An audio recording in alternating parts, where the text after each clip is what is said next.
Hi friends, এখন আমি মিথুন রাশি ডিসেম্বর 2024 কেমন কাটবে সেই সম্পর্কে ক্যালকুলেশন করলাম। করে দেখছি মিথুন রাশির মন একটু অশান্ত থাকবে এই মাসে, শরীর স্বাস্থ্য একটু খারাপ থাকবে বুধাদিত্য যোগের জন্য।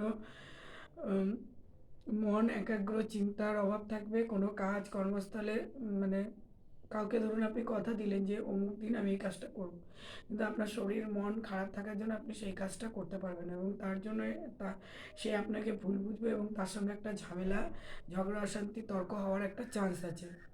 এটা 15 তারিখ পর্যন্ত এরকম একটা চান্স আছে। 16 থেকে 31 তারিখের মধ্যে আপনি কাউকে যদি আগে টাকা দিয়ে থাকেন, আর এই 1 থেকে 15 তারিখের মধ্যে আপনাকে কেউ মানে কারোর কাছে আপনি টাকা পেলে পান, তার কাছে চাইতে গেলে তার সঙ্গে একটা ঝগড়া অশান্তি হওয়ার চান্স আছে। কিন্তু আপনি 16 থেকে 31 তারিখের মধ্যে সেই টাকা ফেরত পাওয়ার একটা সম্ভাবনা আছে। আর 20 থেকে 31 তারিখ কোথাও বেড়াতে যেতে পারেন ফ্যামিলি বা বন্ধু বান্ধবকে নিয়ে। আর মা বাবার শরীর খারাপ থাকতে পারে, কোমর, হাত পা ব্যথা, স্পন্ডিলাইসিসের ব্যথা দেখা দিতে পারে। আর আপনার কাজের খুব প্রশংসা পাবেন, বস, সিনিয়র, বন্ধু, ভাগ্য খুব ভালো, তারাও সবাই খুব আপনার কাজের প্রশংসা করবে। অর্থ সম্মান প্রচুর আসার সম্ভাবনা, প্রমোশন, কেরিয়ার মানে এই খুব সাকসেস হবে। সেটা খুব সুখী থাকবেন 16 থেকে 31 তারিখের মধ্যে।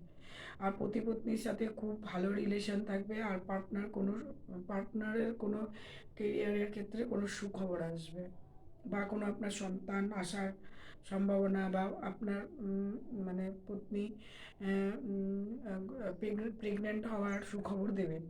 এবং খুব ভালো রিলেশন থাকবে স্বামী স্ত্রীর মধ্যে। কোনো পার্টি বা সোশ্যালে কোনো অনুষ্ঠান এবং নদী, পাহাড়, সমুদ্রে বেড়াতে যেতে পারেন। মানে একবার সোশ্যালে এসব পার্টি অনুষ্ঠানেও যাবেন, আবার ঘুরতেও যাবেন, 2বার ঘুরতে যাবেন ফ্যামিলির সাথে বা বন্ধু বান্ধবের সাথে। যারা কোনো ব্যবসা বা কোম্পানির কাজ করেন তাদের খুব শুভ। এই মাসে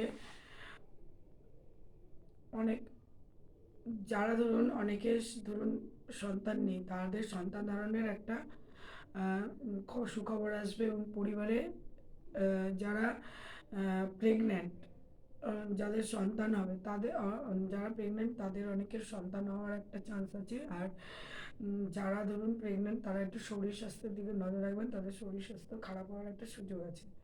আর 1 থেকে 15 তারিখের মধ্যে আপনাদের স্বামী স্ত্রী যাদের মানে রিলেশন ভালো, তাদের রিলেশন ভালো থাকবে। কিন্তু আর যাদের ধরুন কোনো কেস টেস চলছে তাদের এই এই বছরে এই মাসে সেটা নিষ্পত্তি হওয়ার একটা চান্স আছে। মানে ডিভোর্স হয়ে যাওয়ার একটা সম্ভাবনা দেখা যাচ্ছে। সবাই ভালো থাকবেন, সুস্থ থাকবেন, বাই।